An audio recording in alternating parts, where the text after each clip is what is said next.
For example, my mic wasn't working so till now, but I think it's working now. So I'll start again. Hello, hello, hello, hello, hello, hello. Ladies and gentlemen, boys and girls, children of all ages, welcome. Welcome to this impossible stream. Impossible because it was almost impossible to stream today. But we did it. We did it after many technical issues. How are you doing, Tan the man? Holy guacamole, Tan, you have a new profile picture or something?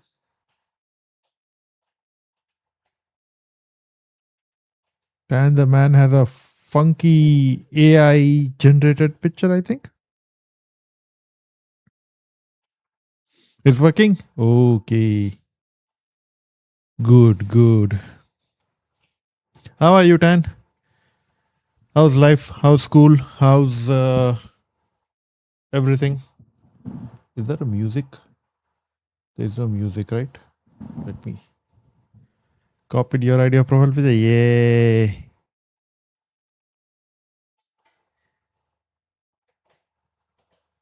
You should do that. Any desktop audio? No? Why?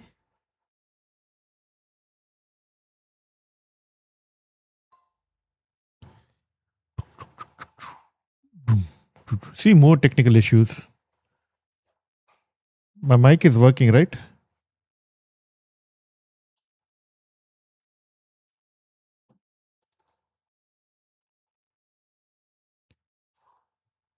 Nice, nice, man.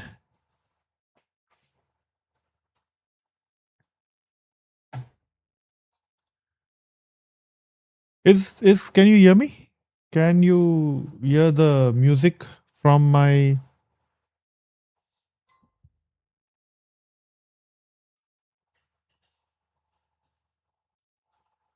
It's working. My mic is working. Even the music is. Can you hear some music?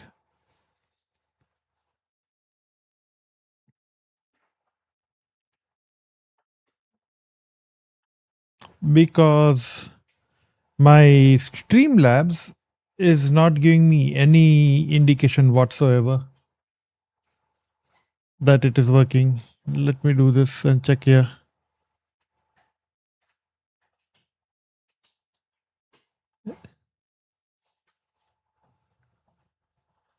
There should be audio, like some background music as well.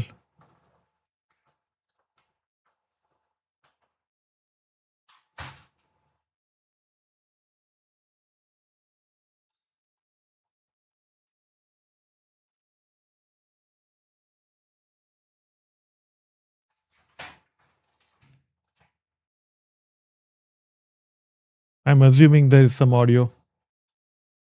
And see, there's some issue here. Okay. How are you doing, Tan? How's life? Ooh, you know what I can do? I can actually check my stream.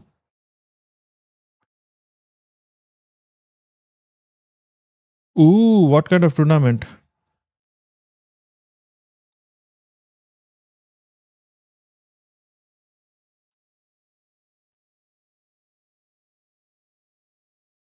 Yeah, there's no audio, music. I mean, there's audio.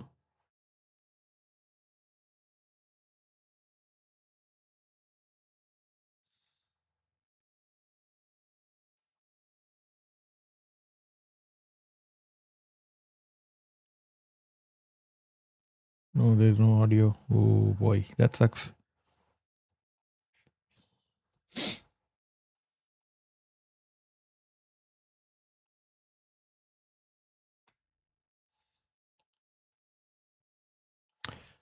Not good. Just tournament. Oh, awesome, man. Awesome. Does it start tomorrow? Or you already been in this tournament and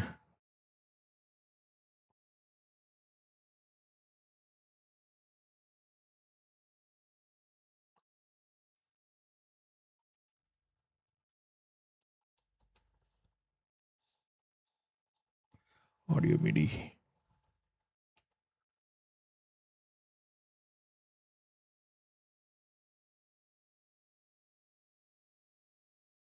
Okay.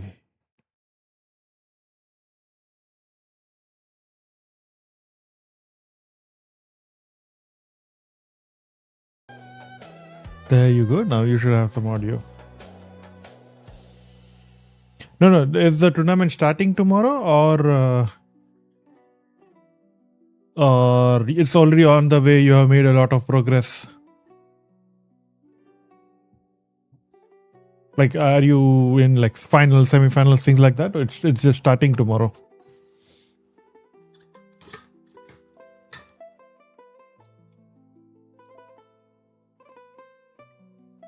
Yeah, I'm not sure. So last time, after a while, there was no one in the stream. So I'll see what I'll do. I might drop the stream after a while. I mean, yeah.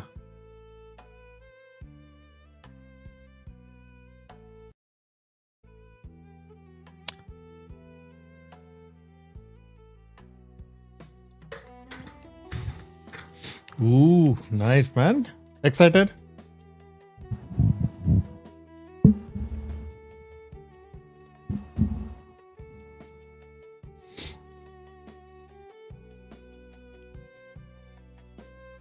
Just going to try this real quick.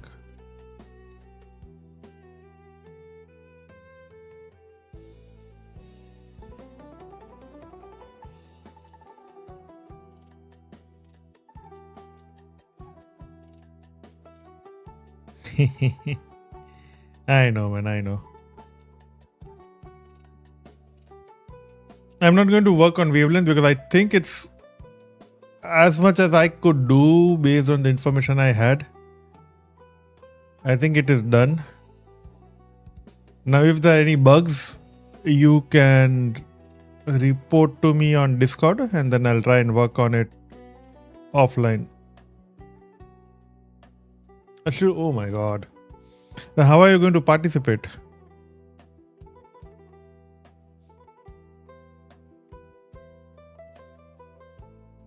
Man, it seems there is this going on since last some few months. Like everyone I know is either getting sick or, like you said, sore throat and all.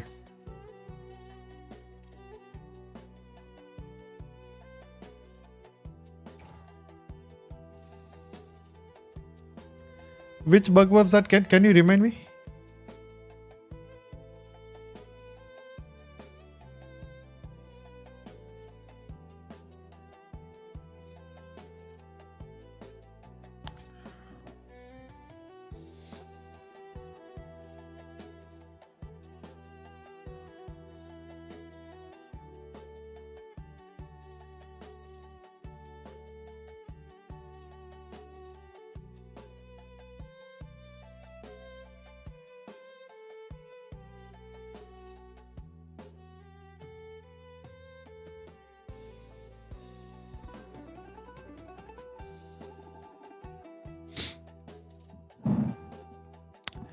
Yeah. So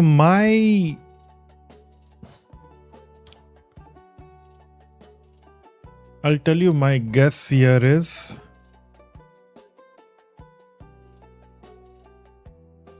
see. So this works. Both are in purgatory. Okay. So this works perfectly locally, like flawlessly every time.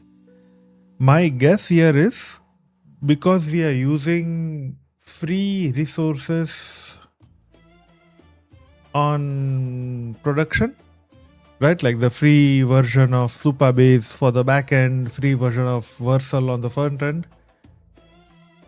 I'm listening for hours. I've heard so many tumors. Oh, dude, don't worry. It's not tumor or anything. But coming back to what I was saying, right? Because we are using these free versions, the real-time updates are not okay. There are three reasons, right? Let me write down because that's how I think better. Let me push this like this. Can you hear me? Yeah, I think you can. Let me also share whatever. So last week I did work on it offline. Okay. On the app. I wasn't streaming, but I was working on it. So there are few hypotheses that I have, right? Number one, geolocation. I have set the Supabase, like the backend geolocation in US West or something. So if you are testing it in India, there is a delay in syncing the data between US servers and India, and that delay is causing some kind of weird state changes in the client side app and causing this issue, right? Second is Supabase real time. So we are using this Supabase's real time, like the free version to host this app, right? So this real time thing, that's the one that syncs your data between users. So what might be happening is, one, because it's free version, right? The real time sync might not be as efficient as you might expect in any paid versions, right? And so the sync, even right now, I tested this yesterday. If you see this, I tested this yesterday and it worked. I deployed a new version yesterday and it worked, but today it's not. And I don't know what this error is. Context lost is okay. But yeah, see, today it's the player has joined here, but here it doesn't show the player has joined. So this is a more looks like a environment issue rather than the code issue. So there are multiple ways, right? Either the websites are, let's see, are these all free websites? Or they charge you for their services?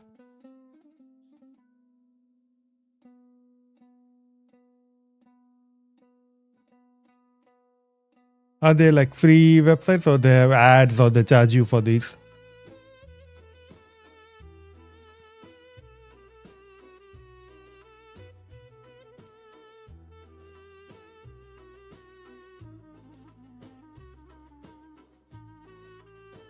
I'm talking about the free side. So one could be these free websites are hosted in India. Yeah, and ads, right? So these free websites are either hosted in India. So when you use them, it's faster, easier, consistent.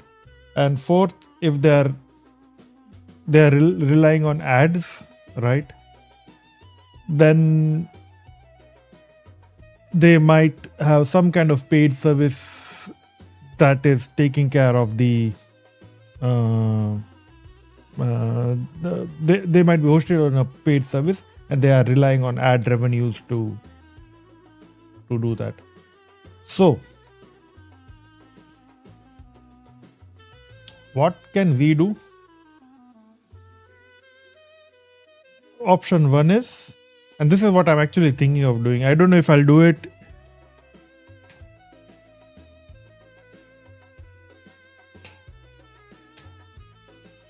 Exactly. So just because I thought we are just going to put it out there were a few things I didn't do, right? I didn't add authentication. I hosted on free resources.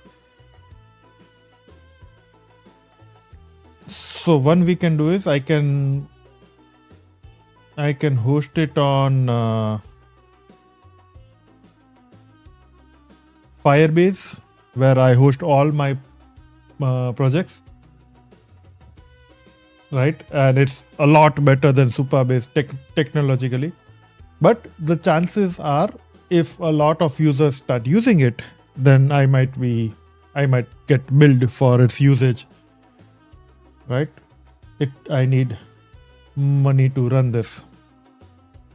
But let's not anticipate that, oh, suddenly I'll get billion users. So let's say I deploy to Firebase. So that is the first step I need to do.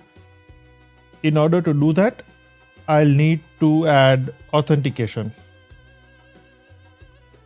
Because now, if I'm providing unlimited, and the catch is, catch for what?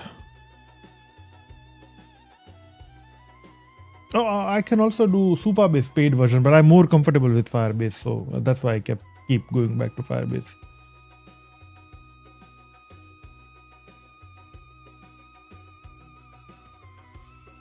Catch for what?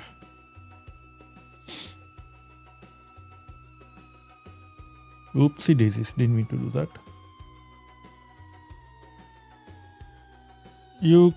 So that's the thing. With Firebase, I don't have that option. I have to enable pay-as-you-go plan to do that. I don't mind doing that. And it's very generous with its free tier as well. The only thing is, just because it's pay-as-you-go, I have to add authentication on top of it.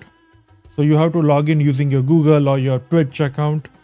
So I have to have that, because otherwise anyone can come in and write a script and create like 1,000 games and 2,000 records in my database, and that could be problematic for me, obviously.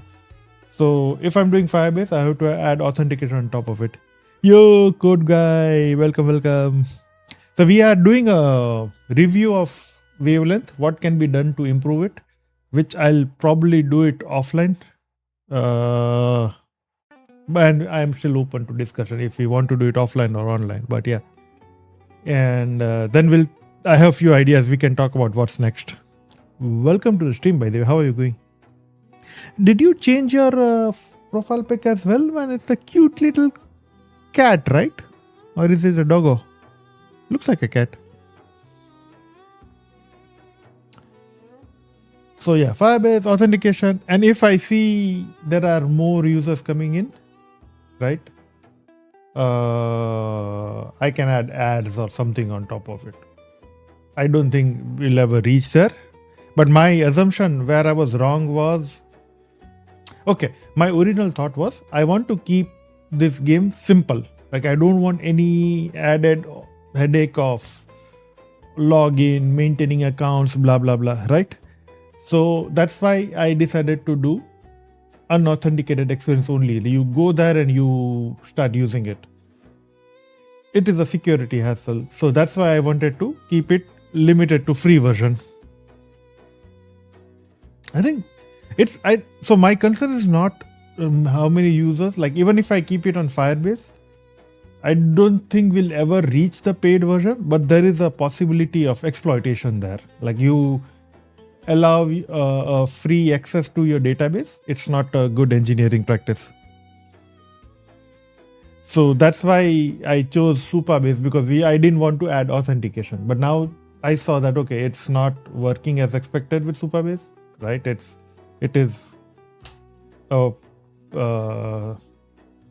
inconsistent. So we want to add to Firebase. For that, we have to enable billing. For that, I have to add authentication. Without that, I cannot do. I'm exploring cybersecurity hacking. I know. I was going to ask you. I saw your Kali Linux post, and I'm like, okay, why is he exploring Kali Linux? You are going to hack stuff now. That's so awesome. But it's in my long list of things to learn. Cybersecurity is something fun. I'm not sure if I want to learn, but I just want to dabble and see what it is about.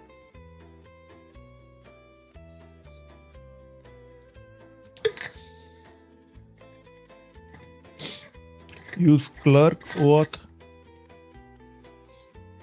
I know OAuth. What's clerk? Is it a library tool?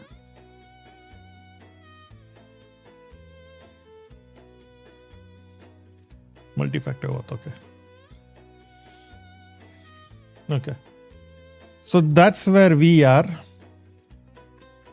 Another advantage of Firebase is I use this, it's real-time database. It's really good. Second, for the, oops, can I move this? I cannot. Okay.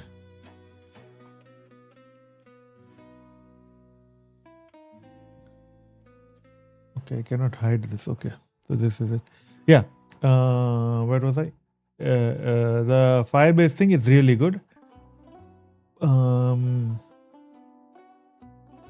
Yeah.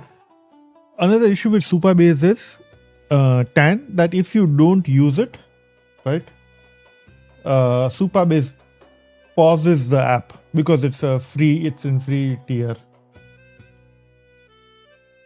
So let's say you haven't used it for 10 days, it pauses the app. Then I have to manually go to the dashboard and unpause it. So that is a problem, right? If you want to use it when I'm not, if you want to use it anytime, and if it's paused, there's nothing you can do about it. I have to wake up and unpause it, turn on the app again. It takes it's like good 5-6 minutes, and then you can use it. So nah, I'm not going to give you access.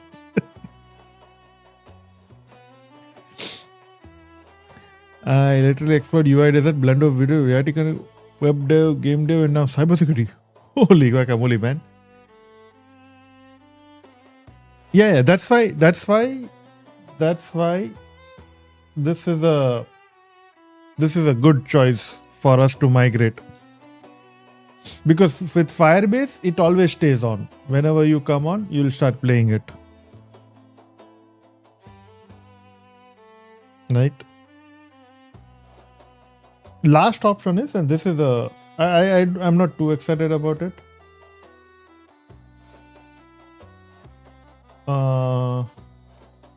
Yeah.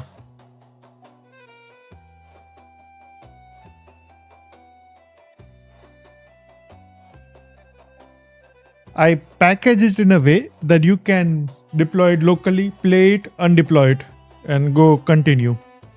So you have the GitHub repo downloaded, you run it. It also runs ng-rock for you. You give that URL to, I forgot the name of your friend.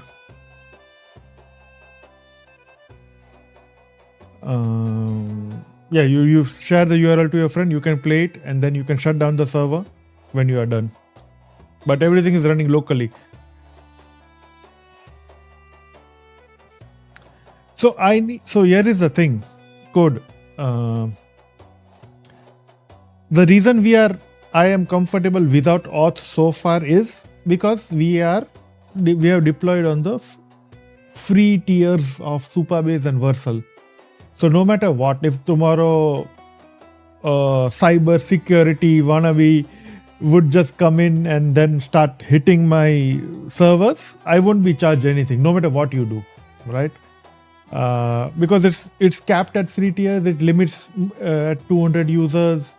Same for Versal, so I won't be charged anything. I'm happy. In that case, I'm happy without auth. Prathya. But if I move to Firebase, I can't. It has a free tier, but I cannot cap it there. So it's pay as you go. So if only Tan and Prath are using, but then some hacker finds that, hey, there is an unauthenticated database behind the scenes, and let me just push the buttons and see what I can do, then he can charge thousands of dollars to me in a night without me even realizing. And there's nothing I can do about it. Firebase doesn't provide a mechanism to shut it down, to pause it, to cap it, to anything like that. Yeah, I'll try on your website. Thanks for permission. Sure, go for it. But that's the thing. So that's why I need authentication. That's why if I deploy to Firebase, I'll need three different layers of authentication. One is like user authentication, then CAPTCHA, app check, rate limiting. I have to do all those things. Otherwise, I'm not comfortable just keeping it outside. Just having a public URL on a live stream. I'll check for books. Oh yeah. Do that. See what I mean?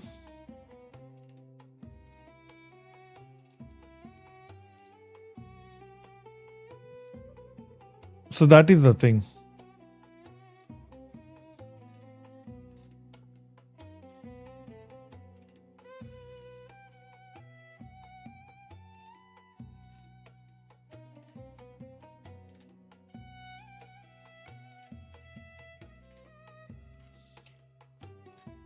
It doesn't matter. I'll create a demo account and check if is there and oh yeah, do try. It's a good practice.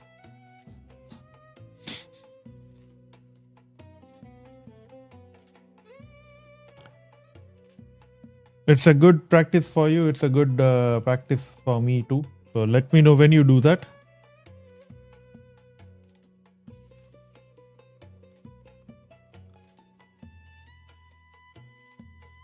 What was I? Yes. So that is the thing, Tan. Did I? Does it make sense? The whole thing started, and I was retrospecting on like why and how did we reach there, and what can we do next, right? So the whole thing started with this, right? That we wanted to make a P2P app, right, where we don't need a server. Users are connected in a P2P network. That was the assumption that it will still work even if the users are in two different continents. It's not efficient. We tried it. It didn't work. So this didn't work. Then second thing we wanted to try was, servers, but simple. So we don't need a hassle of authentication or anything. Users can just come in and play from the couple of games that Tan shared with me, right? So we wanted to keep it simple. So no auth.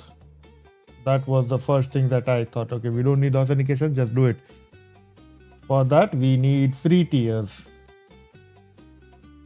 And that's why we went with Supabase.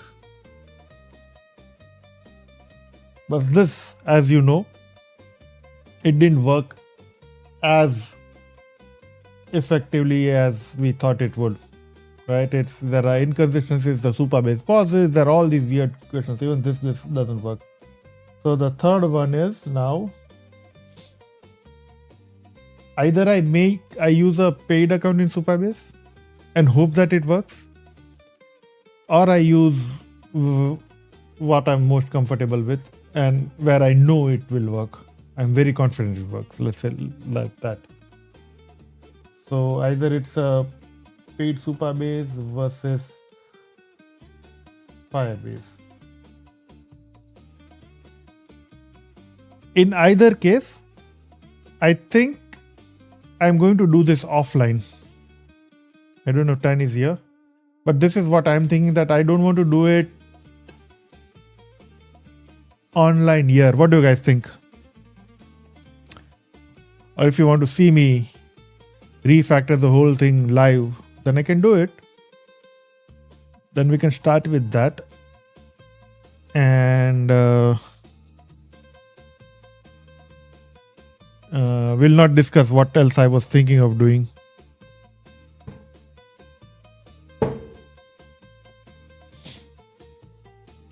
Tell me, this is a public democratic poll.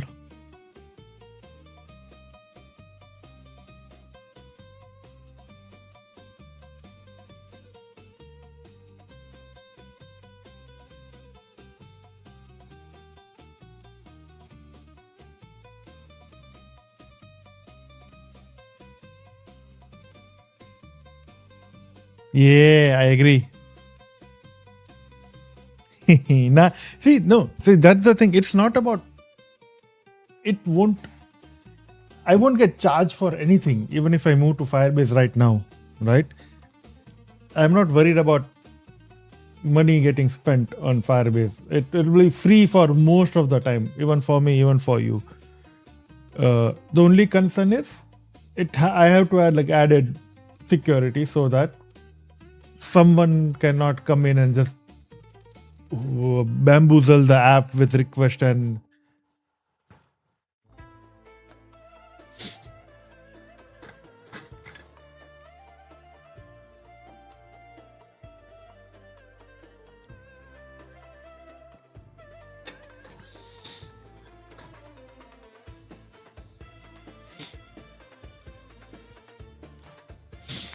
hosting is also a good option. Again, it's more hassle than Firebase because Firebase it acts like Versal. When I want to deploy the front end and back end, it just combines everything for me. I don't have to set up for Hostinger. I'll have to set up server app as like Node.js or something as well to host or to deploy Next.js front end. You understand that? Yeah, so that's the thing. So that's why we went through these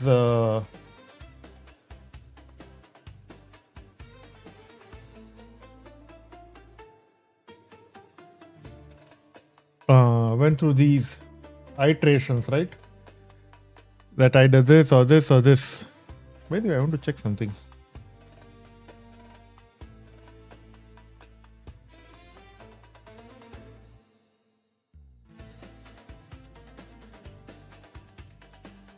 Okay, it's smart enough to hide my passcode. I was like, did I type my passcode on the stream? 1 2 3 4 5. Yeah, 1 2 3 4 5, man. So let's do this. I can work on this more comfortably, more faster offline. So I'll give you weekly updates in my Sunday stream on where this app is. And today we can think about what's the next fun idea we can work on.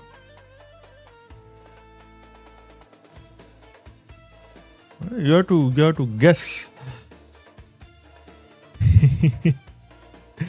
Where was I? All right, so we are working on some. So I'll share you. I have a few very good ideas, but I'm confused what to build. What was that game name? Was it?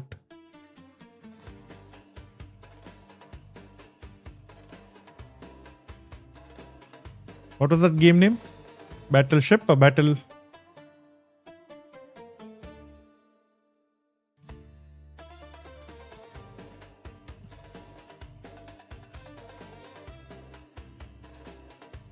Battleship.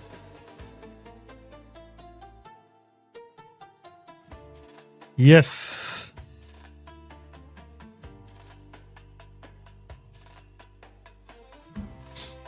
Yeah. So okay. I also created a. Let's not go through that. I also created things that we can do differently this time.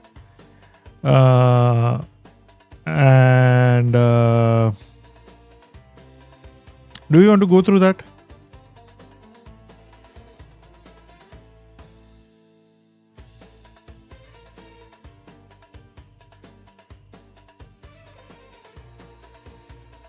I'm thinking. We don't want to go through that. Lessons learned. I'll do it as we go through. So yeah, first is this board game. Right? Battleship.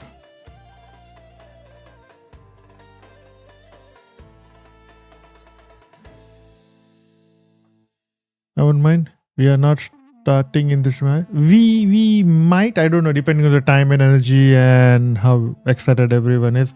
Or maybe this would be just short stream discussing our next idea.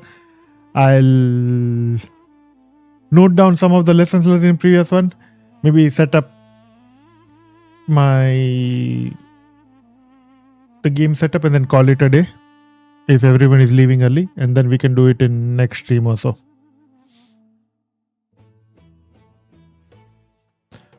So first is this, okay? First idea for the next project, Battleship. And like Tan said, we are going to plan it better this time. We are going to take the lessons learned from white coding project first time and apply it here. I have made a list of things that I want to do correctly. So we're going to do that. Okay, yeah, sure.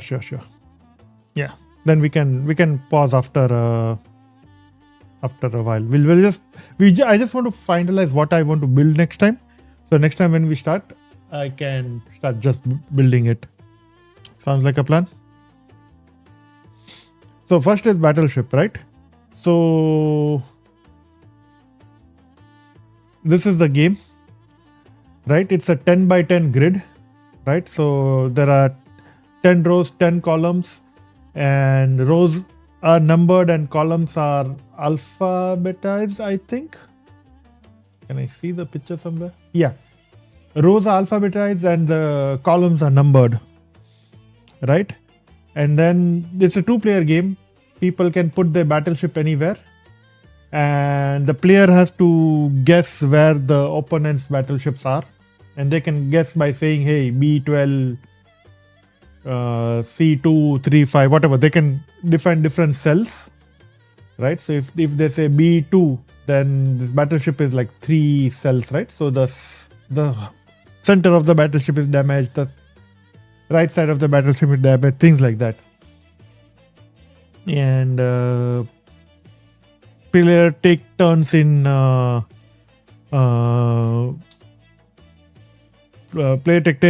guessing. That is the basic game, right? It's like this. So the first version is this. What we can do differently is, man, this locks so fast. Oops.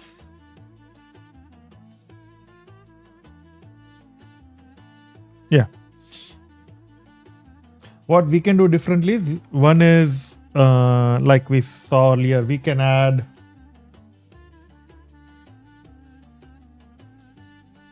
voice commands if you want something fancy. We can add more modern features to the board game. So we can add a UAV that would show certain parts of the ships to the users. We can add more involved gameplay, right? So let's say the original game, you would hit a ship and it would stay there, right? In this game, if you hit a ship, let's say me and Tan are playing. If Tan hits the ship, in my turn, I can skip firing at him and move my ship if I want to, like one cell, left, right, up, right, anywhere, but one cell, right? So that could be like, that would give an interesting twist to the original gameplay. So each turn you can do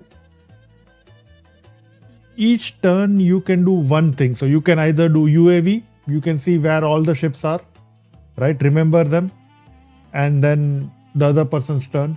Other person can either move a ship or maybe fire at opponent's ship. I don't know. Again, when my turn comes, I can remember where the UAV was, and I can fire on one of those locations, right? So now it's a combination of things. We can have different missile type, right? Where certain missiles does less damage, but in a wider area, things like that. So we can make it more complex than the original board game, which was just say B12, B2, B3, B5, blah, blah, blah. And you just take turns, right? We can add more such features. We are not going below voice. We will add voice command in the end, if that's what you think. But that is the thing. We can make all those fun features.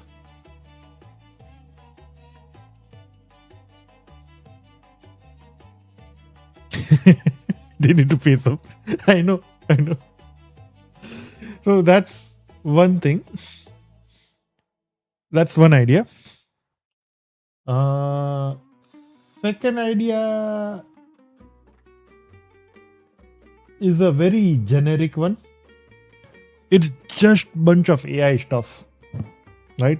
I don't know what I want to build with it, but I know I want to try these things once, right? You know what? Okay. So what do you mean by AI stuff? So there are many open source models out there, right? We have open source text to speech models, speech to text models,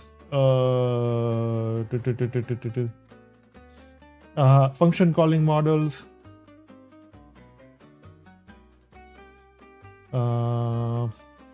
what else? Vision models.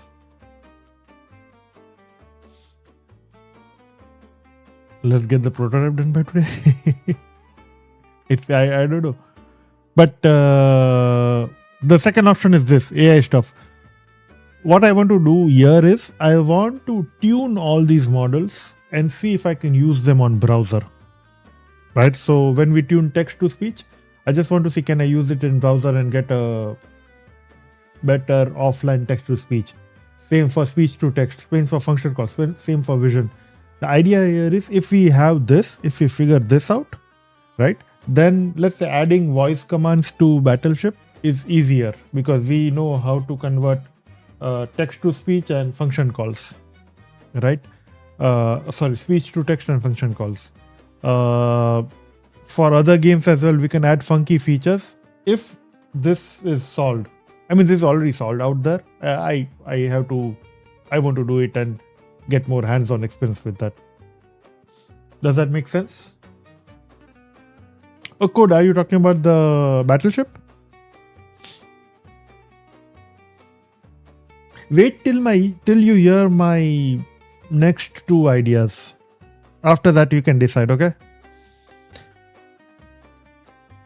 So this is super interesting. I'm going to give it 2 more stars. Interesting to me. I'm not sure how it will work out. There won't be any final product here, but it will be just something that we all learn together and we can use it for other projects going forward. It will be more of a research, exploration and prototyping kind of a thing. There won't be any application or anything at the end of it.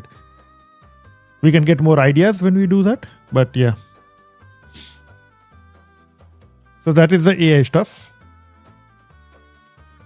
Idea number 3. What was it? Oh, yes.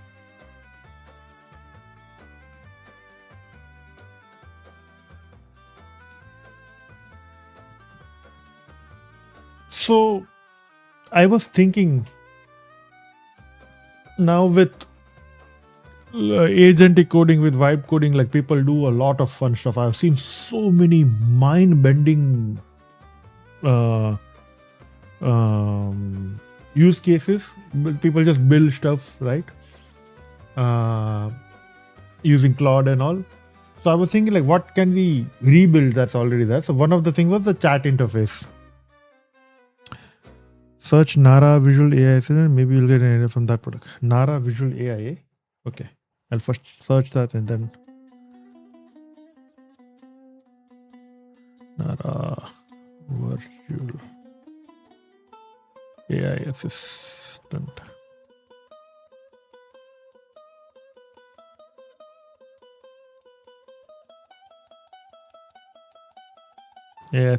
AI chat assist, AI image and more AI features. Okay. Deploy AI agents. Oh, okay. This sounds similar to OpenClaw or... Have you seen OpenClaw? I mean, I haven't set it up because of security concerns, but it's pretty cool. Virtual assistants. Okay, yeah. This is something, virtual assistant is something I'm building. You see this tab over here?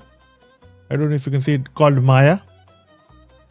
That's all my bookmarks related to the virtual assistant that I'm building. I won't show them right now, but one day it will be ready and then that's when I'll show it. My vision is to make a virtual assistant, but with offline first open source models only. I don't want to use any paid models. Oh yeah. Those are pretty common. But the idea here is to learn how to use like open source AI models, tune them to our use cases, quantize them so that we can use on browsers and then effectively use them. right? So that would be fun to fidget around. So that's the second one. Third one is chat interface. Yeah. So I saw a lot of people making these. Was it roadblocks?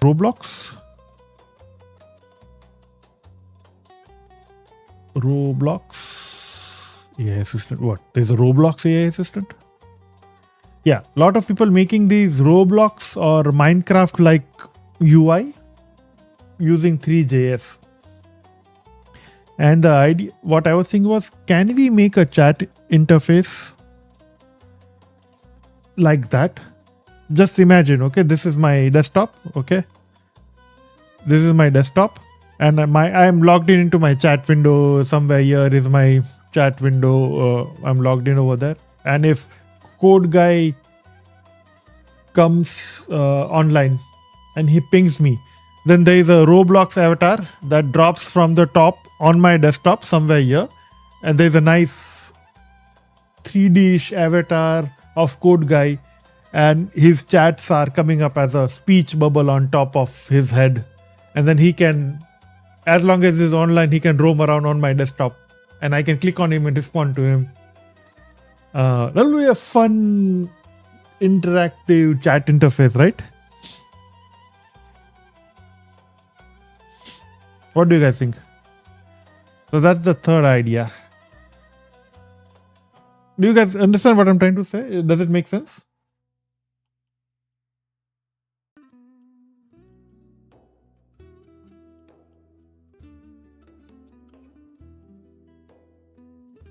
I don't know how possible this is. It's again going to be a lot of research, but it's something I think it will be really good. Similar to Restream? What is Restream? I don't know. Oh, you missed the second one? Oops. Second one is this. Second one is not a product. It's just a research project where I want to research, quantize and fine tune bunch of AI models and see what can we do with it on the browser. Open source AI models and what can we do with it on the browser. That's the idea. It won't result into something. It's just exploration. But the advantage there is, if we figure things out there, we can use voice commands to the Battleship app that we want to create, or something fun will come out of it. So what is Restream? Restream? Is it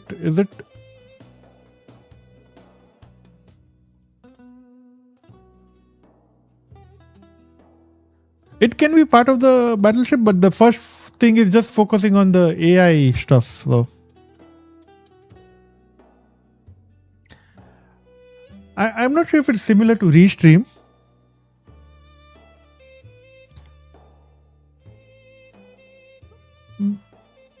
So this is like, imagine WhatsApp, but instead of regular chat interface, this is more 3D real-time interface where your friends can live on your desktop and they can roam around.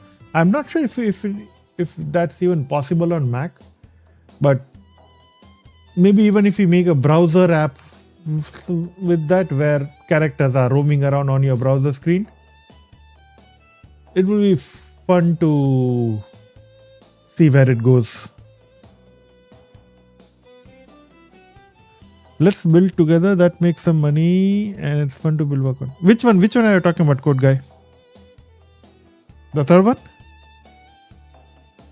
It can be anything. So the idea is, okay,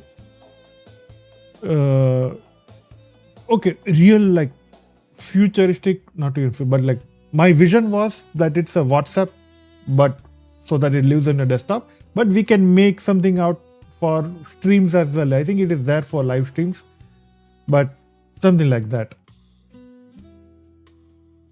It will be. So here we are not like solving a real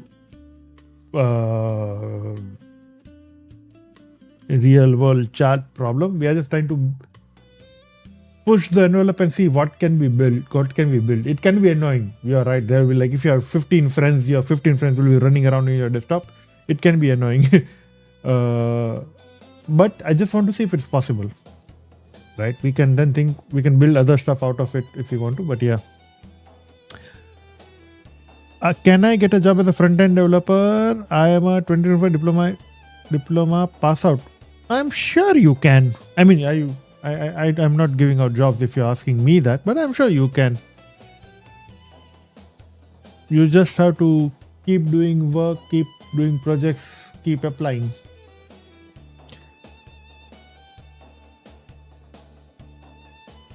Yeah, something like that. Something like the VS Code's animal extension. And we can also decide, right? We like, if it's a real application, we can add features like, okay, you only let your favorite people come in and drop on your desktop. Like on iMessage, there is a feature. I think even Android has that feature that you can have certain contacts as favorites and they can override your do not disturb settings to ping you, which makes sense that you don't want everyone to come and bug you, but you don't want everyone to come and bug you, but certain people can do that. Things like that. We can add those features, but the first step is to at least think and figure out is that even possible. So that's the third idea. Code, I'm assuming you are talking about building this together, right? The chat interface thingy.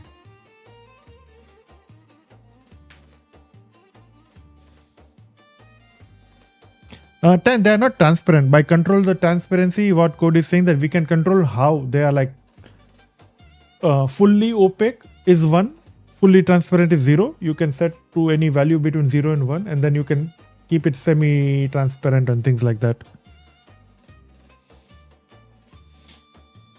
Yeah, people are selling for user. I saw on stream when people join, icons drop and start. Yeah, on stream, yes, that's absolutely possible. I've seen that too. On stream on browser. Maybe that's what we can build.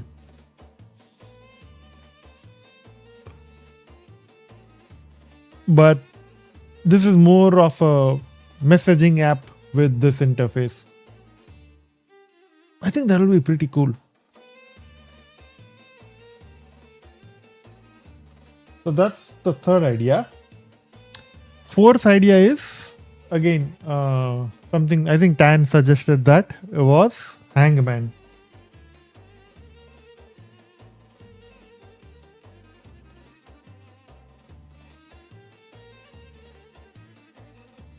Again, Hangman is the game where a person is hanging and you guess the words. What happens when you guess the words? Does each guess kill him? Wrong guess kill him?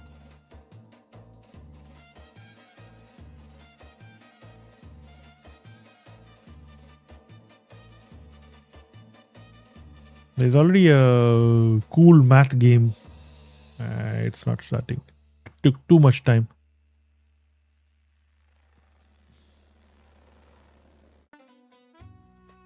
Okay, this one is something like this. Yeah.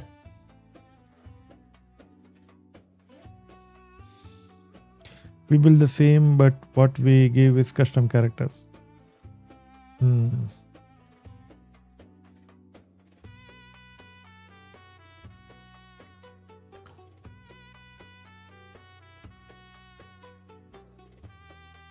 Custom characters, eh? We can think about that, yeah.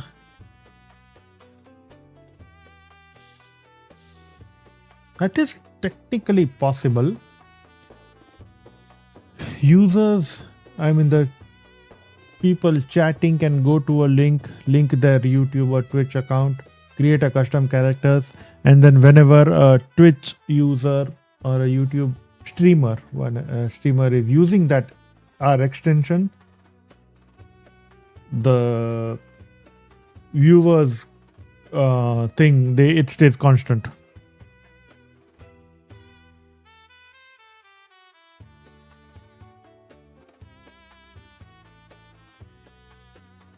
So Hangman, what can we do differently?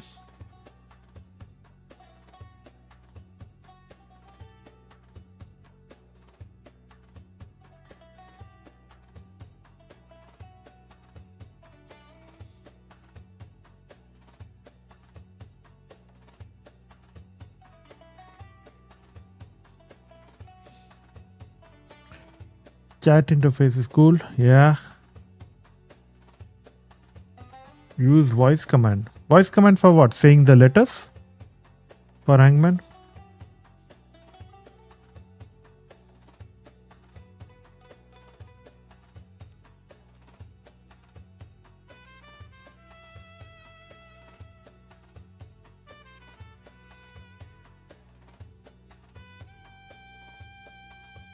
Yeah.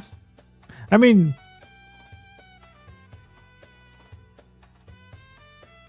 using voice command to say a single letter, it doesn't change, it doesn't add that much fun, right? You're saying A, E, U. Yeah, that's the only thing we can do differently. Like we can add more animations and like funky things to the Hangman itself.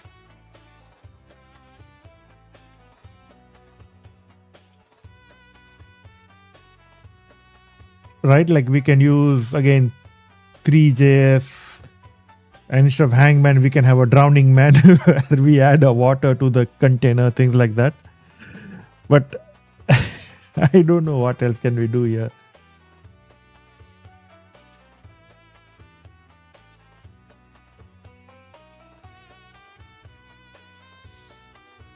Yeah, so I think these two are very interesting. I'm excited by Battleship as well. Like we can add lot of fun features here, right? Oops. Yeah.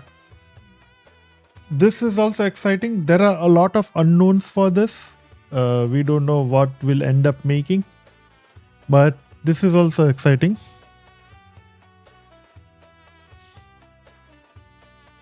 Ask GPT for ideas.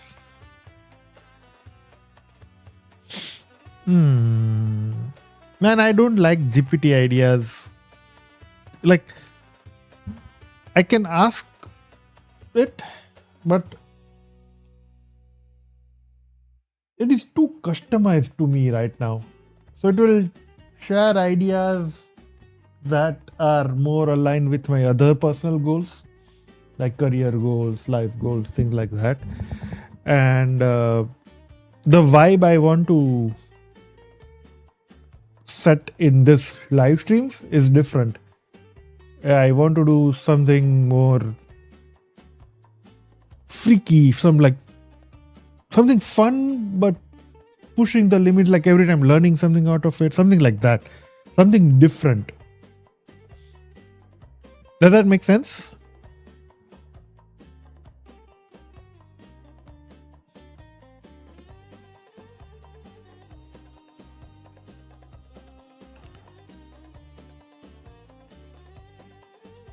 I'm trying to see.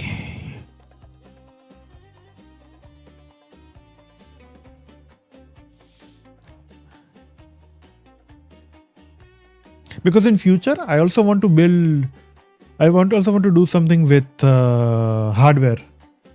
I have by few I mean around 7 or 8 Raspberry Pis. And again, this is where even that will come into picture, that I want to add Raspberry Pis, have it linked to some kind of mechanical motors and all, and then use voice to make it do stuff. Nothing new, but I would like to do it myself. So I think let's select from these 4. So that's the theme I want to set. I was saying, like, whenever I ask any LLM for ideas,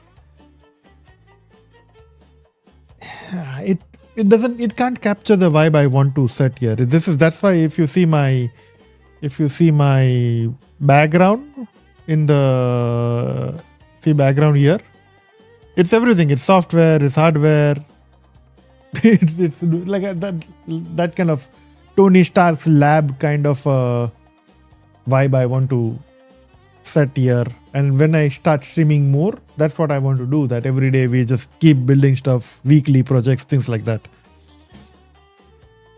So let's select from these four. Unless you have a fifth idea that's mind blowing, I'm also open to new ideas. But let's select from these four. What do you think? So I'll give you. Let me create a poll. There are just two, but it doesn't make sense. Okay. So I'll give you what the outcome would be, right? So for the first one, right, the battleship, we will have a perceivable product. We will be able to play it. We will be able to have fun with it, right? Most of the features in my mind are doable. So maybe we'll not do all of them, but at least these three are doable out of the box, right? So we'll have something to look at, to play with. We can deploy it on my website with authentication and all. So that's the outcome of the first one. The second one, it's purely research. It's simply playing around, engineering, seeing what comes, what we can do in browser, right? It will be just a text box and output. That's it. Nothing fancy, nothing that we can deploy or try. But it's just research. But it will be very handy in future ones. Oh, wait! I had a fifth one. I just thought I had in my mind in this morning and I forgot. What is this? What are a custom VTube creator using AI fun? But VR and AR will need hardware for that, right? For VR, like I don't have a VR headset or a AR headset for that sense. VTuber creation, let's cook it. I have it in mind. But before we discuss that, I'll tell you the fifth idea I had. So, the idea is, again, a game, obviously, because I like gaming.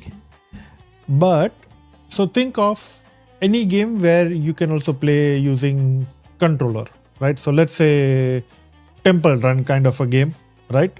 Browser based, but we use our phone to control it.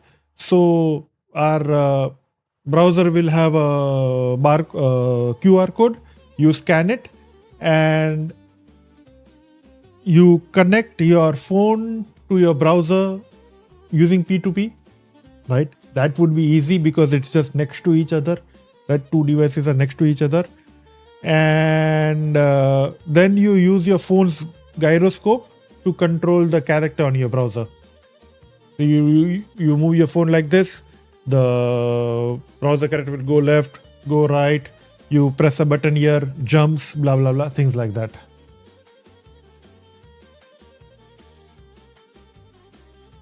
What do you guys think about that? You use your phone as a controller on your browser.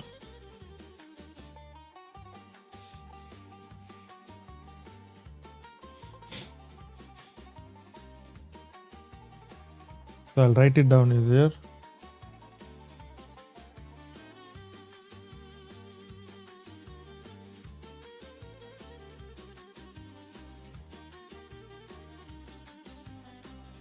I think there's a website, but I think it's only for local or same screen, but I like that. Oh yeah, I'm sure all these things are built or someone is building it. It is going to be for local only. Yeah. But the idea is, again, to tinker and to build something and then maybe combining that will build some, our third project will be more mind blowing, right? So it's just to learn how to do those things. And I think we need sensors for that. Let's check one. No, I think we can use the mobile web using mobile. Is it gyroscope?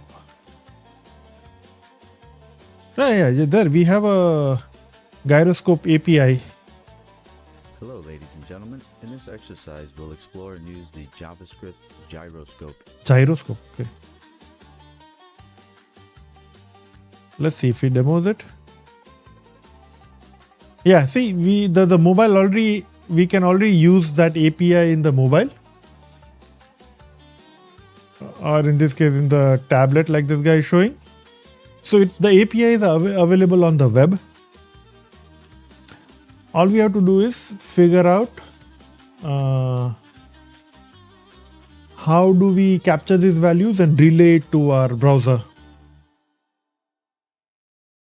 Right? We can also make that marble kind of a game.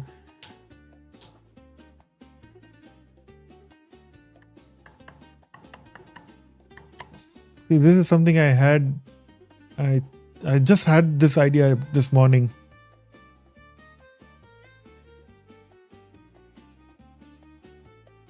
Yeah, see, it can read the gyroscope sensor and all. So here we need what we'll learn, or what we need to figure out a few things. Connecting browser and mobile, and then transferring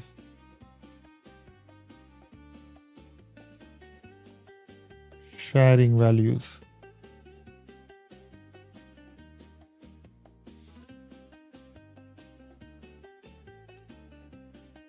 What do you think, code guy? By the way, I have to wake up. All right, man. Tan, all the best for your competition. Do let us know, man. In Discord, let us know what happened. How did you do? How many did you win? See you in next. Yes, I'll see you in next stream. Soon enough, I'm going to do more regular streams. I'm trying to figure out the timings. Okay, I'm working on that. Just to let you know.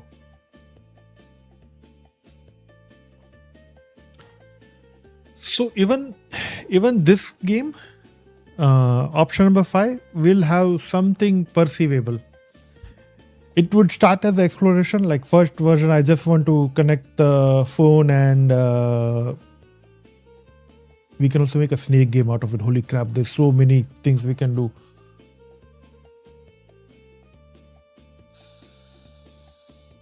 Snake game, something, right? Car race,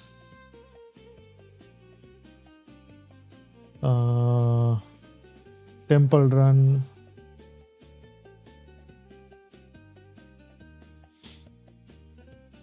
but what are we going to control? Oh yeah. So think of it as your gaming controller, right? So you can have it on, and it can also have digital buttons on it, and we can control, like I said, we can make a snake game, right? You can use this and do a snake game, or we can have there's a game where you balance the marble on a board. We can also do that using this. What else? Temple run kind of a game. You can drive a car like that. So many things. So basically your phone will be your controller for your games on the screen. Does that make sense?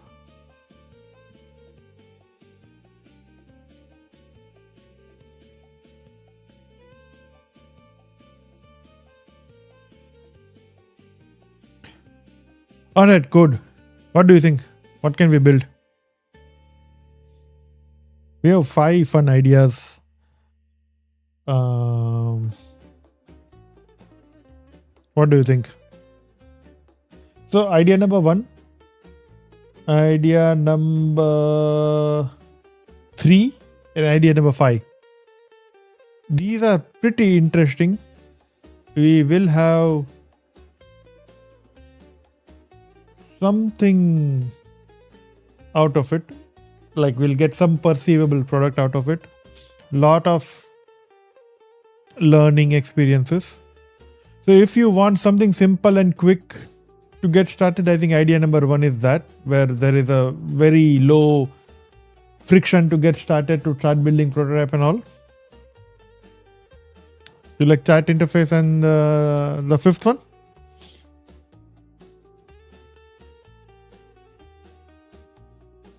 Okay. Something unique and more to learn. Yes. Yes, I agree.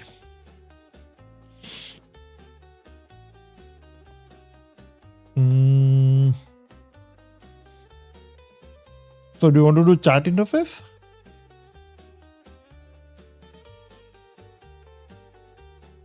That would be fun. Hangman, yeah, Hangman, there's nothing else. This is not even an idea.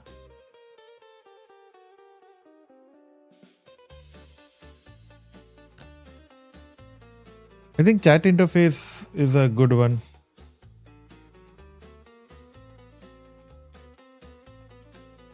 I'm confused. 1, 3, and 5, all 3 are good. Yes, why not? Okay, let's try this. Now the question is how and when should I try it? It's already late there. I'm thinking maybe I'll end the stream early and we can do both one after. Oh yeah. So maybe what I'll do is, maybe I'll end the stream early this week. I'll like do some research, add all the thoughts. Like I want to approach this in a more planned way than we did before. Before it was more POC experiment. Even we'll have POC here as well. It was more random experimentation than actual production version of the thing. I'll be till 40 minutes. Oh yeah. I don't think we'll be able to do much in 40 minutes. And I think it'll be easier that we start next time only. I might just call it a day today. Today actually I was going to stream early. But there were so many technical issues. Like my laptop wasn't getting connected. Then the sound wasn't working. It was a painful start. So I'm already a bit drained. I'm trying to figure this out since 3 hours. so I'll just create this. Let's do this.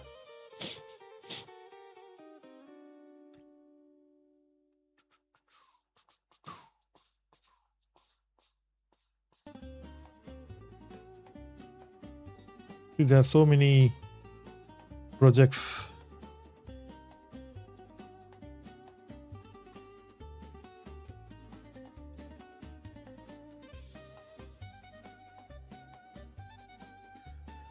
All right. I'm just taking some notes. Can you see this? Is this big enough, clear enough?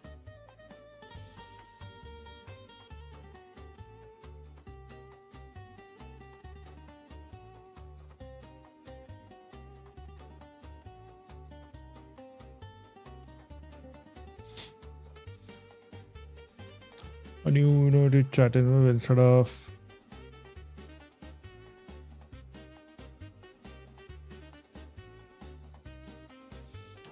draw a simple window in chat bubbles.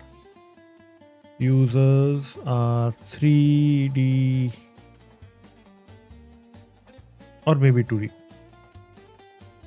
Users are characters that drop from the top of the screen when they are online. They can now I can let's scaffold the project. So okay, let's do that. I agree. But should it be a browser based right now, or do you want to target like a desktop app? In like ideal world, I like this to be a desktop app, right? The characters.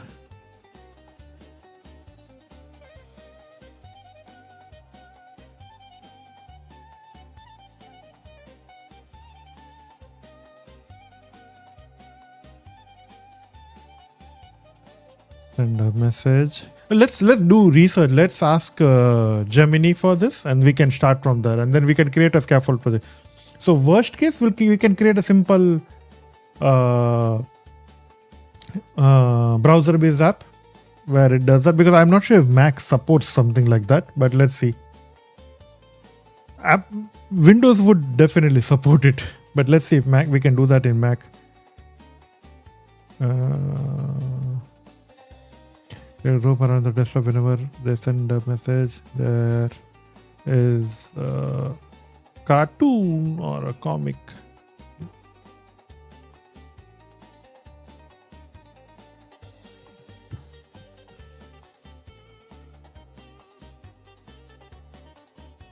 Okay.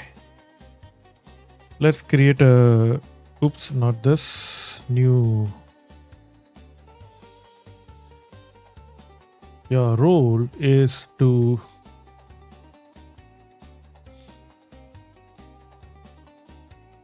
I like that.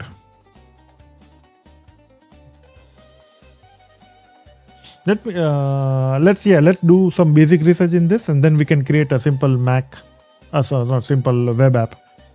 And I even I doubt that it will work in Map. Help me with discovery, tech stack, design, and implementing a new innovative chat interface that I am building in my DaveMode live stream.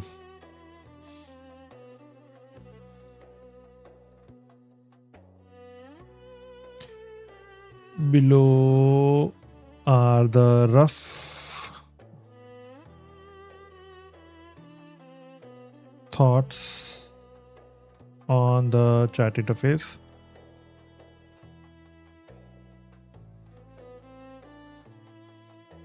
I'll add more. Ask me more follow-up questions to cement the understanding, and then we'll discuss further. So this is the way to make sure the LLM also understands what you're trying to build, right? So let's clarify this. Tell you the channel will have a 3D character and animation stuff. Yes. So let's write that. Right? Use a character that are on the top of the screen when they're online. These characters users are 2D, 3D characters that drop from the top on the roam around on the desktop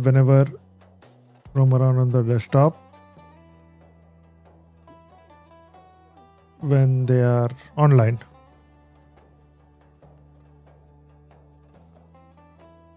Whenever a user sends a message, there is a cartoon or comic like chat bubble on top of your head, on top of the head of their character.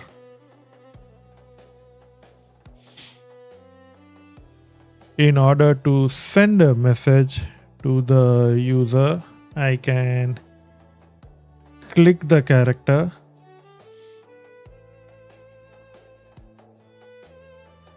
and a text box opens up, because that's where I have to type somewhere, right?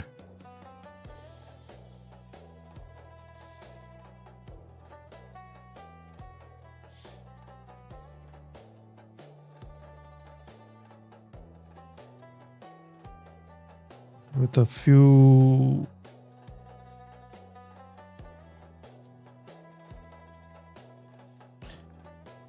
and I can send them the message.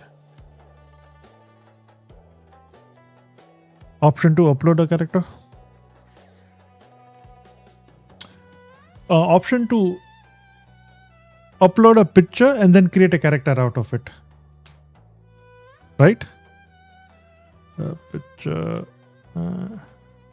Upload a picture. Create a character out of it.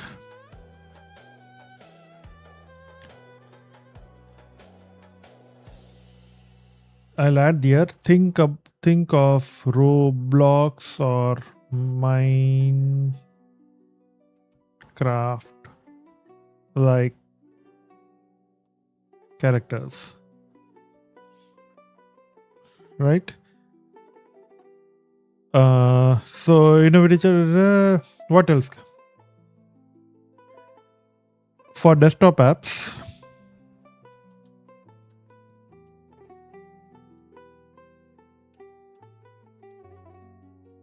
oops, I can't type.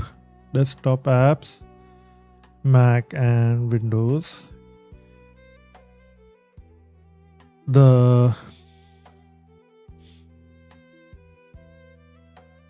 exact. Oh yeah. Roblox, Minecraft, or Reddit profile pictures. That Reddit is a good idea.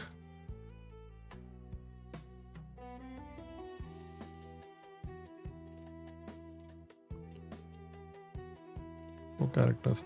For desktop app, Mac and Windows. The characters roam around on the desktop.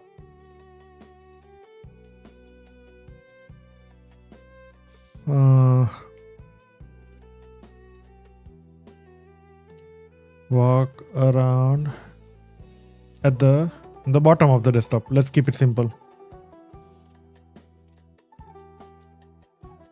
Walk around, jump around.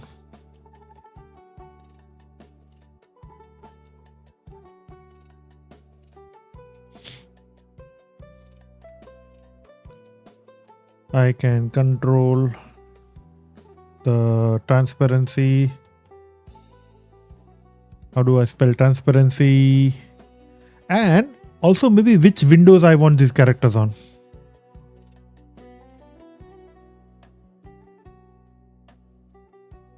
So let's say I have like two windows. I can have my characters running on the left one and my primary one, it doesn't affect me.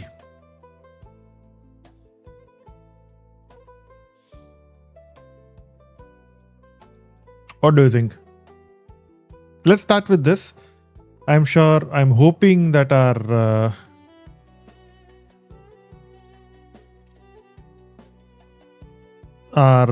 Gemini will ask us more questions to clarify.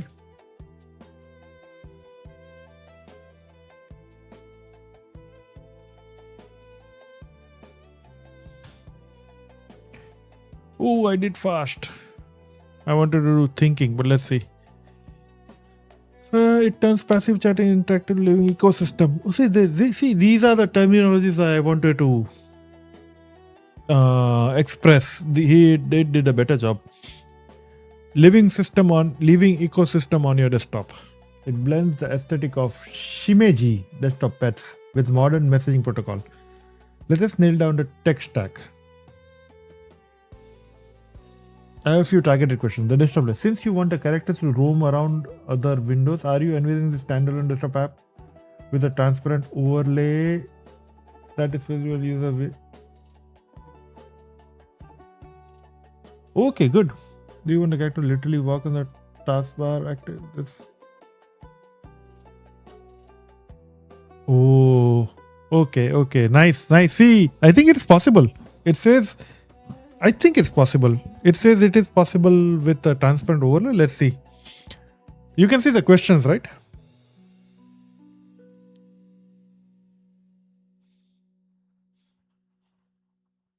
So in this case, we want the first one. We want a standalone desktop app.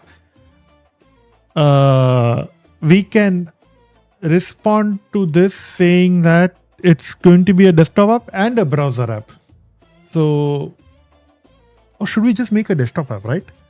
Let's just focus. Let's not do the same mistake we did earlier, right? Just desktop app. Dimensional. You mentioned 2D, 3D, 2D based sprite based easier to performance and transmit 3D as depth but significant increase GPU overhead. Oh, that is a good point. Imagine we have like 15 3D characters running around on your desktop. That could be painful.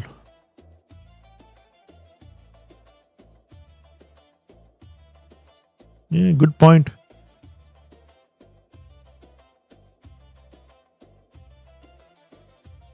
Okay, so I'm thinking we can keep it 2D. Right? For now.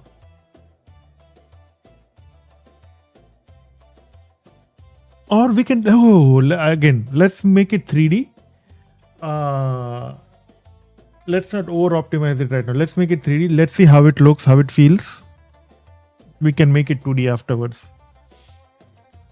When the user roams on the screen, do you want the position to be synced? No, not synced. We want the position to be random locally. So in my case, your character might be on a lower left corner. In your case, your character might be on the lower right corner. So AI vision. So upload picture to a correct feature you're thinking. Background removal.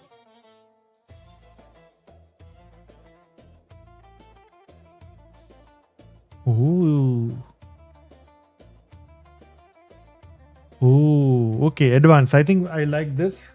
Creating a more Minecraft / character using LLM vision models.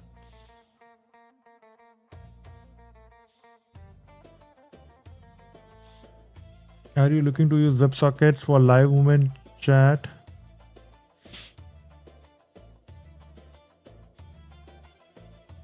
Or what is this? Ably?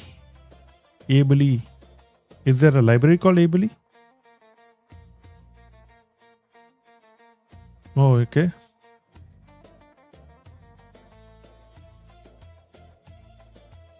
Last question is interesting. Why?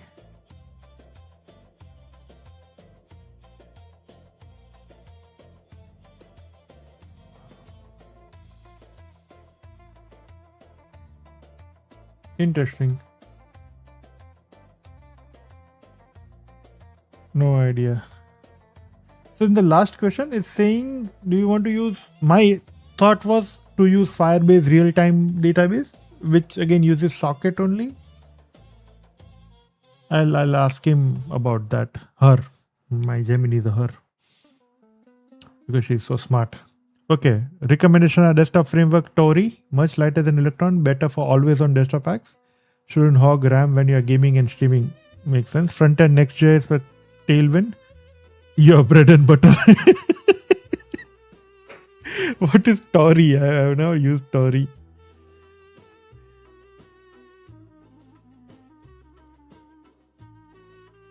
Okay, fast, secure cross-platform applications. Ooh.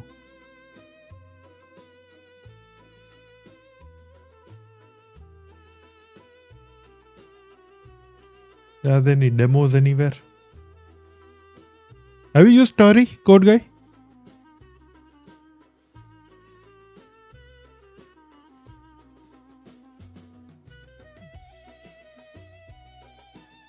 I don't see any demo section.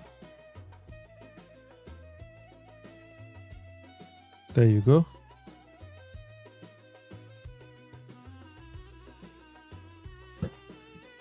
Audio, video, ChatGPT, data, developer tools.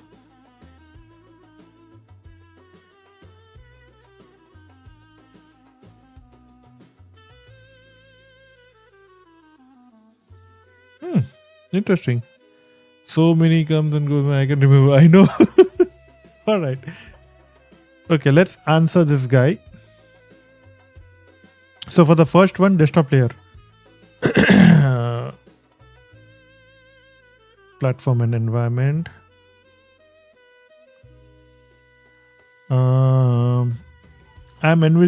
I am envisioning this as a standalone desktop app. think a messenger app, but with this innovative UI.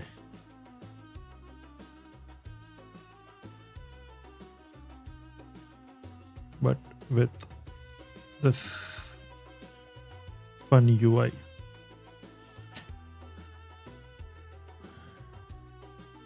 OS 11 for Mac and Windows, do you want the characters to literally walk on the taskbar or on the top of active windows?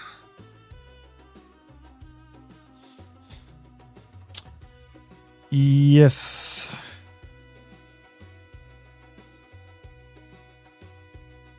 I want characters to walk on taskbar.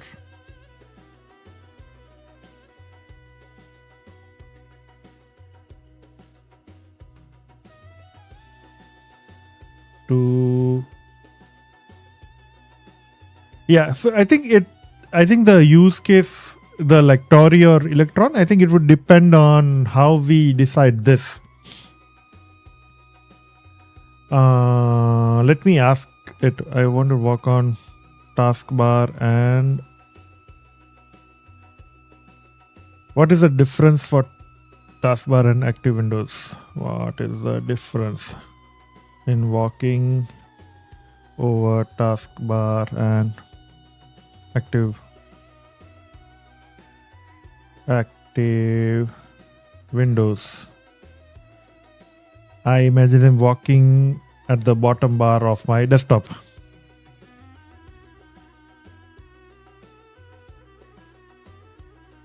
Yeah, that's what I want, right? Like instead of jumping over all the windows, they would just walk here, like over in the bottom.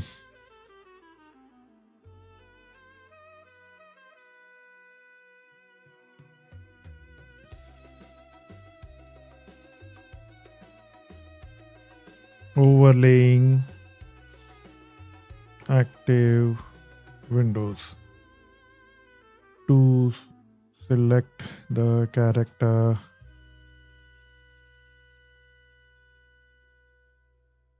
to interact. I can maybe have a hotkey plus mouse click to avoid accidental clicks.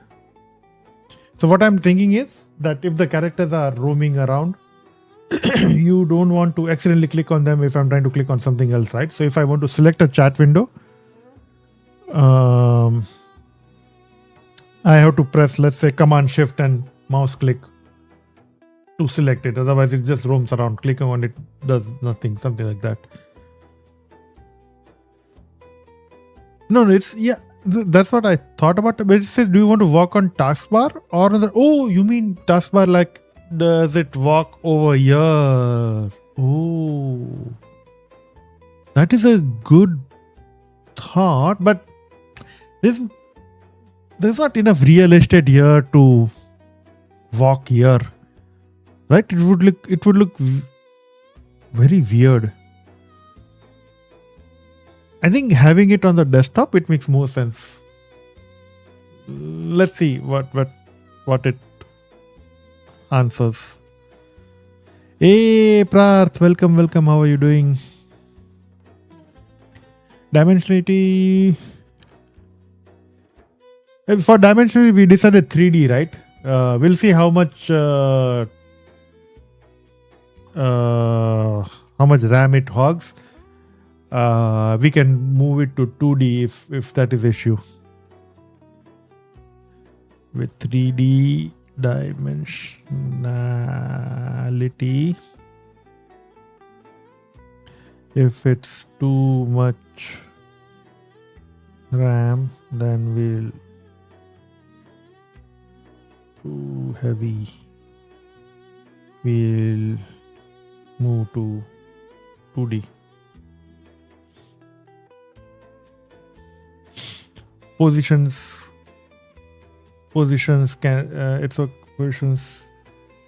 can be randomized and locally simulated. Image to character pipeline.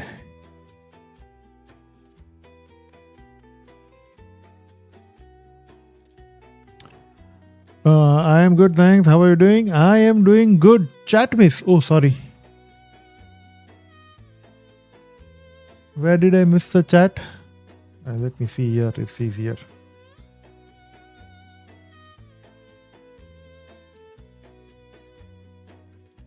Yes. So when you get taskbar, you mean showing the taskbar? Yes, that's what I think it means. Do you want it in the taskbar, like the top taskbar, or the bottom? So I think the bottom is better, but let's see what it comes. Yeah, below. Happy birthday, Tan. Oh, hello, Tetris streamer. Tetris streamer. Who is streaming Tetris, man? Hey, chat miss. Okay, let me know which chat did we miss. Okay, if I still didn't acknowledge that. No wrong message. Okay, so I'm assuming I can just continue, right? Or can you type that again? Sorry, code. So for image to character generation, we want LLM vision model where the user uploads a code guy is a Tetris streamer. Ooh. Where the user uploads the image, their image, and LLM converts it into Minecraft Roblox style character. Okay, backend.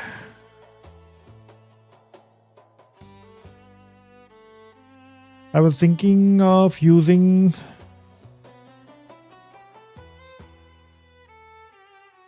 Firebase real-time DB. Would that make sense? Okay. What is the initial stack?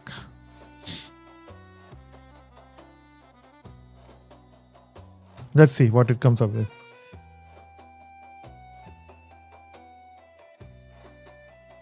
Even customizable background, since when like OBS, so when the character stands or does something, it won't feel weird. As in, like each character gets its own background, something like that.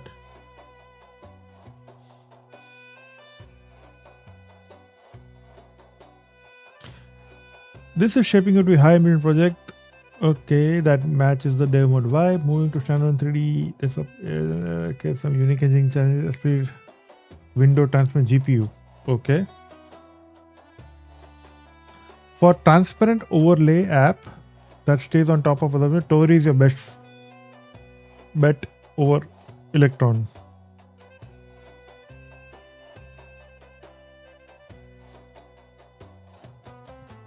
Tori is Rust based, significantly leaner, okay?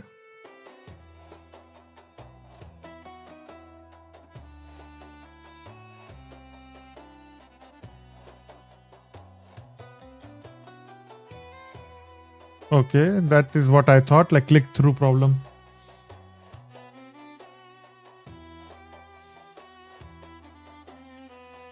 Since you want to start with 3D, the React 3 fiber inside your next story frontend is the most modular approach.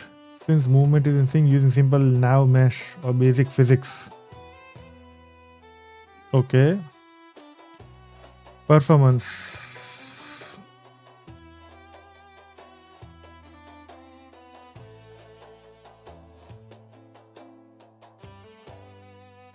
Okay, so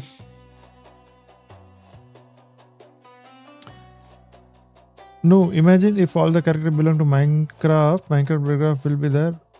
Same for this. But here is the thing, right? Because we want our characters on our desktop, right? We don't want background. Like we want transparent background for them. So it will be just the character roaming around on my desktop over here. Something like that. Does that make sense?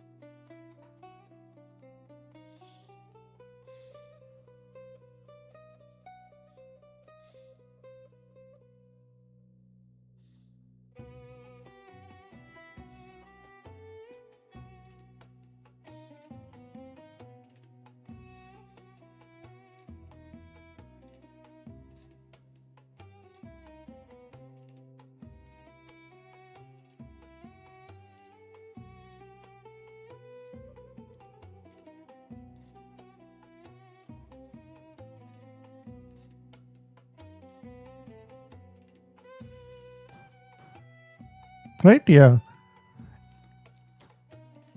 Because otherwise it will be like a huge square block running around. Like what I want is, let's say I'm working right now. I have this thing open. The character would, I wish, how can I show it? Yeah, the character would like roam around the window. Like, see, I don't know if you can see my mouse pointer, but it will just roam around here. I'll just keep doing that.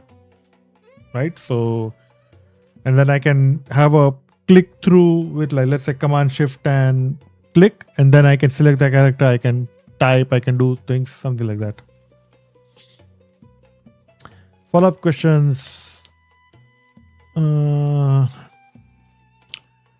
you want the character to have ghostly semi-transparency so that you can see through? Transparency style. I want transparency style. Configurable through settings.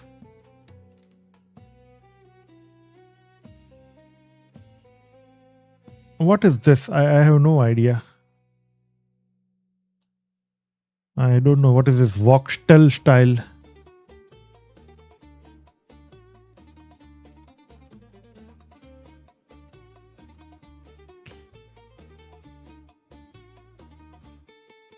What is Voxtel base?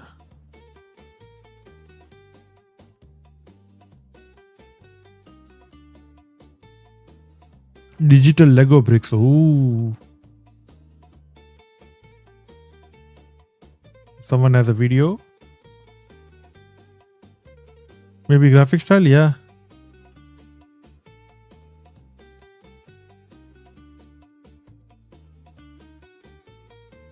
Oh, okay, something like this.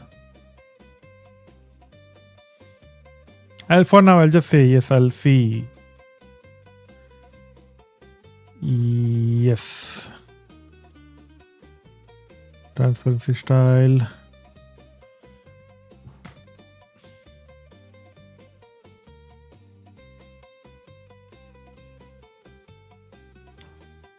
Yes. Hotkey style for interaction mode. Were you thinking of a standard modifier like Command Control Shift, or a global?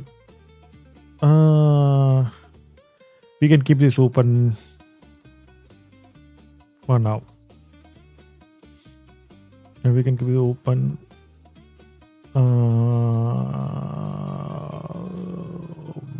Maybe global shortcut. We can keep standard modifier for now. Maybe we'll change it to global shortcut later. I need to understand the use case. Click on images. Oh, that is a good idea. I didn't think of it. So it looks something like this. I think this is what I had in mind. See this? Oh, this is what I had in mind exactly. I don't know if I have to generate these assets. I don't know how would that work.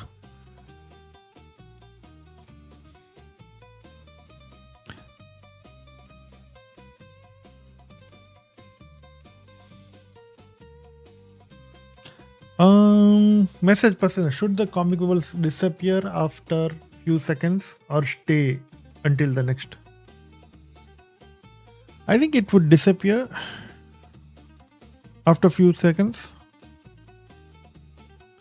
but with an indicator that there is a message waiting.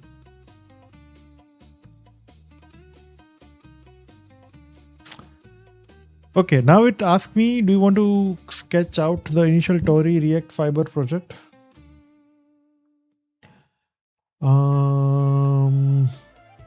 Okay, so I'm going to say I am planning to use agentic coding for this.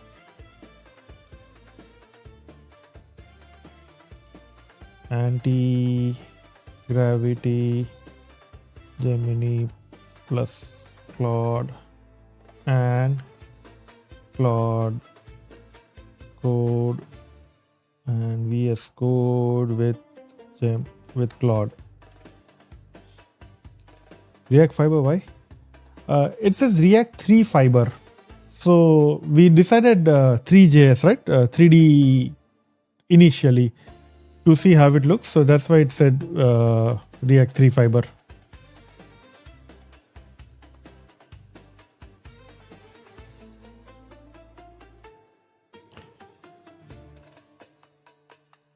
Agentic, okay.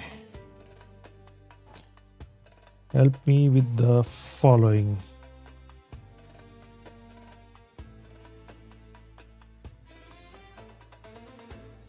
Create a detailed PRD with requirements and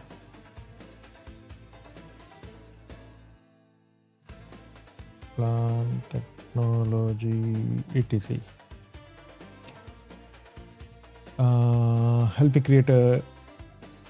Help me set up the dev environment with required skills, agent MD, best engineering practices, etc. That will make the agentic coding more efficient.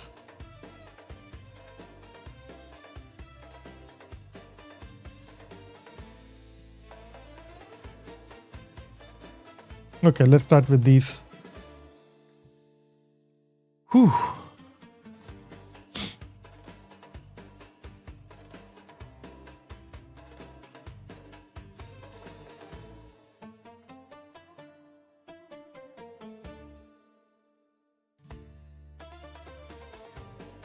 A living desktop chat. Okay, now we have it. A living desktop chat interface. What should we name it? It says DaveMode overlay.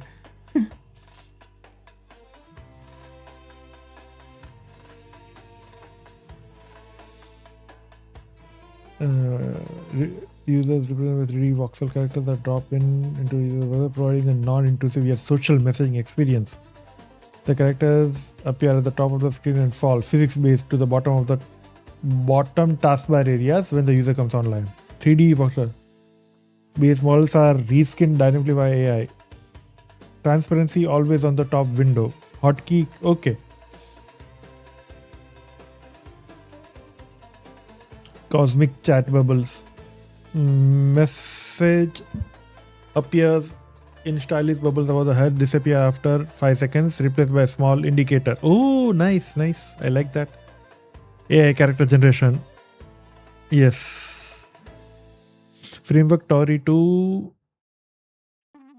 for improved mobile cross-platform. Okay. Front end this. 3D backend real time. AI pipeline we can change. Dev environment, agentic setup.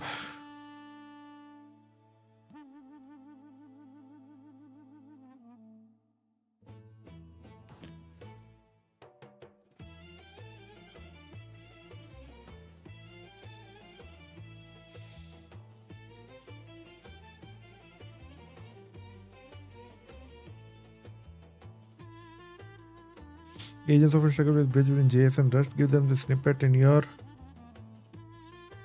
hotkey click through. I've never worked on Rust. This is going to be fun. Ask for crazy names, right? I'll do that after this. Ghost window. Set up a transform over a Tory window that spans the whole screen. So React. Implement a 3D box. A placeholder user that falls from and lands on the floor. Basic create loop.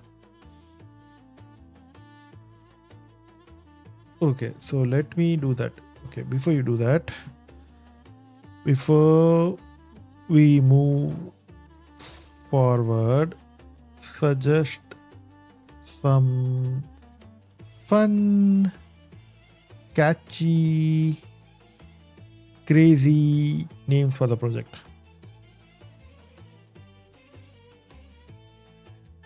Keep in mind, this could be a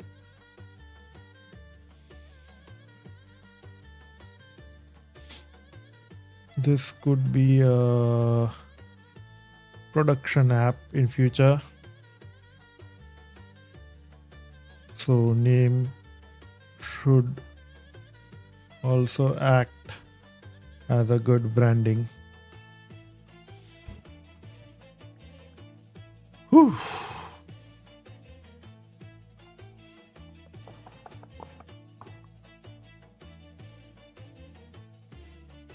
Skyfall. Drop zone, plop, gravity chat, vox prop, cubed, block party. Oh, I like this. Block party is a good name. Minikin. No problem. And even I was thinking of dropping after like finalizing the name. So no problem, man. Thank you for staying here so late. This is fun, nah? Yeah. This week I'll set up everything, keep it ready. So next Sunday, now there won't be any technical issues. I'll come in early, and we'll start making this. And I'll do one thing. DM me your GitHub name on Discord, right? I will also add you as a contributor if you want to play around with this. Habitat, Overworld, Ghostly, Loom, Parade. Block party is nice, right? Even I like that. Droplets, Unleashed. Yeah, I think we like.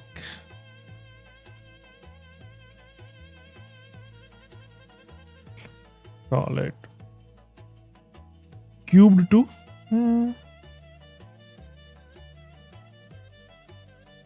I like block party. It's more like chill party. IVAR codes. Oh, GitHub IVAR codes. Okay, let me copy it first. Oh, I have it over here. Oops, I cannot copy. I can copy now.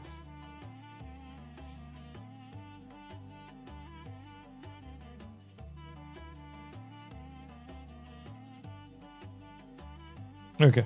I'll once I create the repo, I'll add you.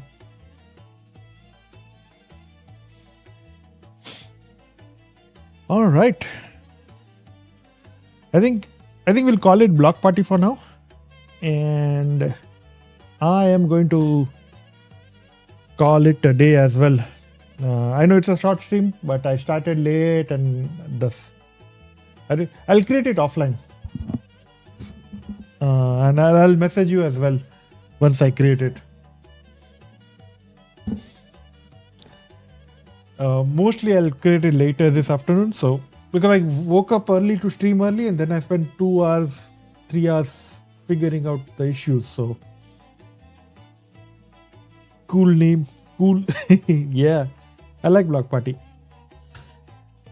All right, man. Even I'll call it a day. Thank you so much, Code Guy, Parth, Tan, everyone for joining.